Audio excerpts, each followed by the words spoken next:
Great to be joined for the last time, I suspect, this year by the Agriculture Minister and Emergency Management Minister, Murray Watt. Murray, how are you going, and Merry Christmas? You too, Ricky. Good to talk to you again, mate. Look, I'm really pleased you've been able to visit parts of our broadcast areas. I know there'd been a bit of a dip from both Anne Webster, the member for Mallee, and Tony Passon, the member for Barker. They said you hadn't been to some of their communities and their electorates, but you've been there again on Monday. Yeah, well, over the last few months, obviously a huge part of the country has been hit by floods, and I've certainly been trying to get to every region that's been affected, whether it be northern New South Wales, Tasmania, western New South Wales, and everywhere in between.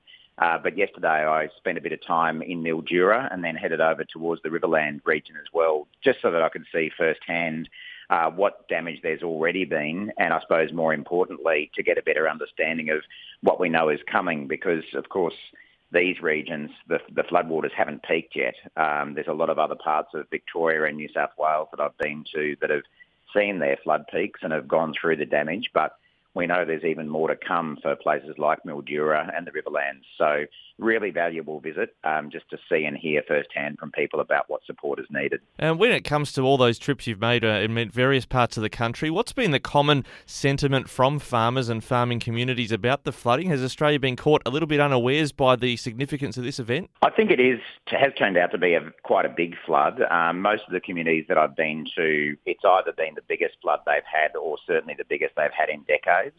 But I think if I'm looking for something that really ties them all together, it's probably the fatigue that people are feeling, because, you know, there's communities that I've been into in Western New South Wales, for instance, that have had, their fifth or sixth flood just this calendar year. And if you're talking about places like Mildura, Renmark, Loxton, those sorts of places, while they haven't yet had their flood peaks, they still have had flooding, and this has been dragging on now for several weeks or even months in some cases. So I think the fact that people have been on edge, worrying about what might be coming their way, especially when they've seen some of the damage that's been inflicted on other parts of the country, that has created a level of fatigue. And that's, of course, on top of the really busy days that everyone working in farming or in rural communities has, even at the best of times. And a number of them are going to be, particularly in southern New South Wales, trying to recover something from the winter cropping season with flood-affected or rain-affected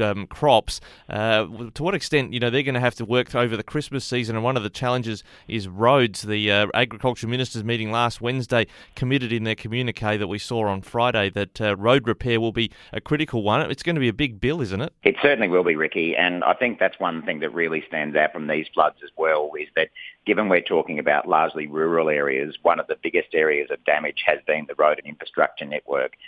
There's obviously not as many houses per hectare in rural areas as there tends to be in our big cities, and if you get floods in big cities, you're often talking about massive numbers of homes that have been inundated.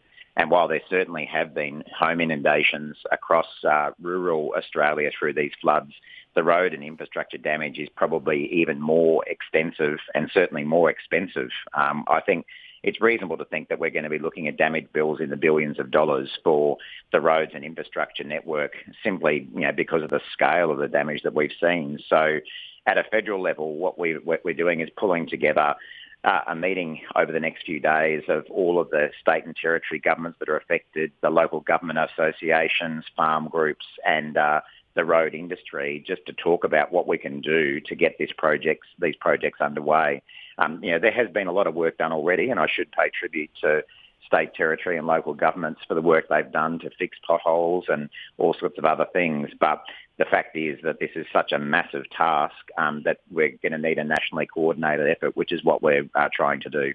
Well, it does seem that there's some complexity, whether it's potholes or bridge repair, as to which level of government's responsible for actually getting it done. But when it comes to the paying for it, should there just be a big pot of money the federal government, say, puts forward, and we worry about just getting on with the job and figure out how it's paid for out of that pot of money at some later stage? Yeah, that's pretty much how it works at the moment, actually, Ricky. I mean, you're right. It depends on whether we're talking about a state road or a local road or bridge as to which level of government is responsible for the repairs. But what I've seen myself, being out and about, is a pretty cooperative attitude between different levels of government about just getting the job done. And the disaster recovery funding arrangements that we have in place with the state and territories pretty much guarantee that any of that kind of repair work will be at least partially reimbursed by federal governments, because we don't want people having to have squabbling at this stage of the game about who's going to have to pay, when what we actually just need is to focus on getting the job done. I think the real challenge in this situation is that, again, because of the scale of it and the sheer number of roads, an area that we're talking about, councils and state governments haven't necessarily got all the resources that they need to do the job, whether that be, personnel or plant and equipment. So it's a pretty challenging task to make sure that we can get that plant and equipment where it needs to be, because there's so much demand for the sort of plant and equipment and the people that we've got out there already. When it comes to those repairs, there's been a common discussion, especially from those local government levels where they don't have the resources to perhaps invest into better infrastructure, the talk of building back better. How are we going to make sure that our roads and even rail networks are more resilient against this sort of flooding in future? Yeah, it's a fair question, and it's something that we've been working on a fair bit since we took office back in May this year. Really, if I'm sort of talking about how our government, the Albanese government, is trying to do disaster management differently to what we've seen before, it's really about making sure that we're better prepared for the disasters that we know that are coming, and also that we respond a lot more quickly. And I think when you're talking about being better prepared, that is partly about making sure that we do have better infrastructure. Because I don't know how many conversations I've had with mayors over the years, and even before I got into this role, where people would say that it makes no sense to simply repair a road or a bridge to the level it was at when you know very well that in the next couple of years it's going to flood again. So what we're trying to do with our disaster funding system is really put in place some more what they call betterment, which is not only just repairing infrastructure to the level it was at, but actually building it back better so that it's more resilient for the future disasters. Now, of course, that costs a bit more money up front, but it actually ends up saving you money because you may not then have to come back and repair it year after year after year. So even in the few months that we've been in power, we've actually agreed on some quite large funding packages for betterment in a number of different states. But what I'd like to see is for that kind of concept to just be built into the normal disaster funding arrangements we have, rather than have to come up with separate buckets of money down the track to do it. Well, that's going to be music to the ears of some local governments, the concept of betterment. The opposition in South Australia have called for the deployment of the Defence Force, which has been a common refrain we've heard from some sectors when it comes to this, responding to flooding and indeed preparing for the flood event coming down the South Australian River Murray. Is that something that you're on board with, the idea of Defence Force deployment at the moment? Yeah, well, over the floods that we've seen, particularly in Victoria and New South Wales in recent months, there's been several hundred ADF personnel deployed at different times, mostly with the recovery. But the preparations for floods and other natural disasters tend to be handled by SES and other state-based services, and we don't really want to get in their way. But we did obviously see ADF personnel very involved in sandbagging and other evacuations and door knocks and things like that in the lead up to events, and then very heavily involved when it comes to clean-up as well. So the way the system works is that we respond to requests from the South Australian government or any state government. In the last few days, we actually approved the deployment of 3 of the high clearance vehicles that the Army has and their drivers.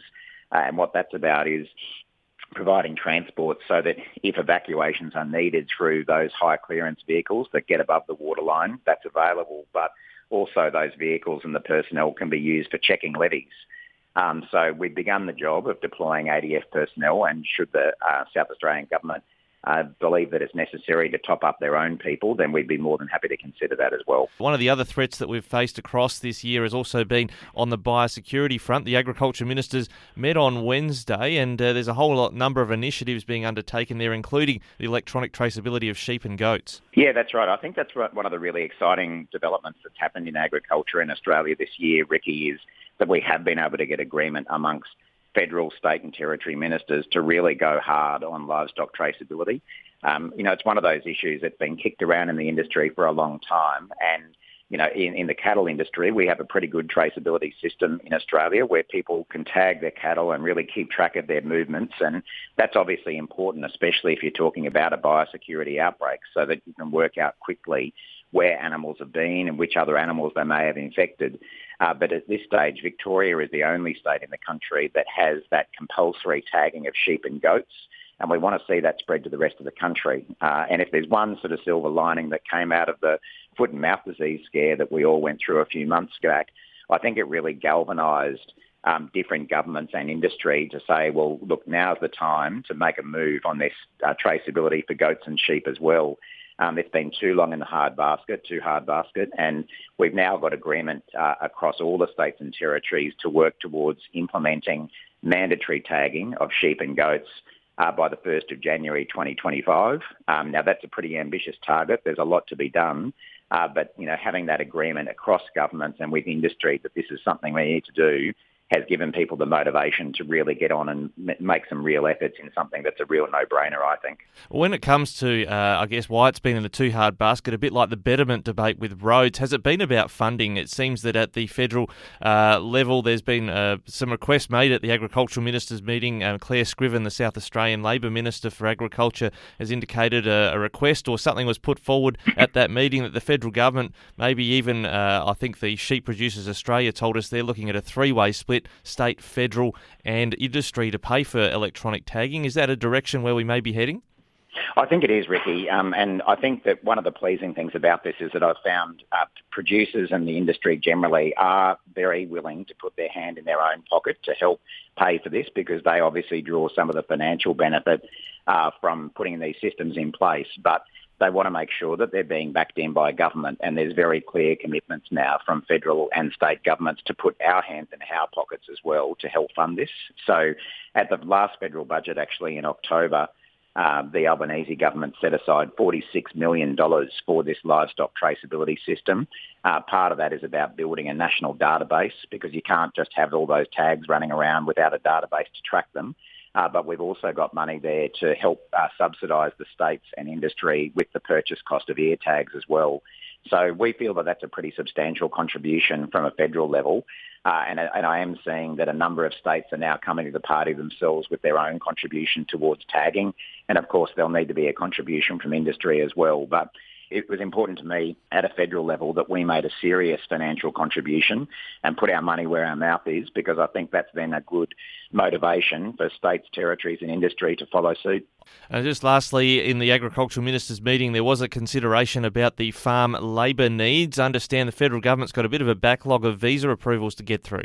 Yeah, one of the really surprising and shocking things that we learned when we took office, Ricky, was that the visa application queue had just completely blown out under the previous government. To give you some perspective, when federal Labor lost power in 2013, the backlog of visa applications was about 250,000 or something like that, so still pretty high. But when we took office back in May, it had blown out to nearly 1 million. So that was nearly 1 million people who had applied for visas to come to Australia for work or travel or study or for whatever reason, who were still waiting to get a decision. And in some cases, that involved people who'd applied years ago and just couldn't get a decision out of the former government. So since we took over, we've really deployed a lot more resources into the Immigration Department to help clear that backlog. It's now well under 800,000, and we're aiming to get it lower as well by putting on even more people. So I've met meat processors, farmers and others all around the country who've been waiting to have these applications approved for some time now, and by clearing that backlog, as well as training up Australians, which is another important part of that, we think that we can meet the labour needs that we definitely know our farmers have. Well, Murray Watt, thanks very much. You've been generous with your time, and you've been all over the country visiting local communities, and I know they've appreciated it. So have yourself a great Christmas and a good break yourself as well. You too, Ricky, and have a good break, everyone. Let's hope we get a bit of a break from this rain for a while.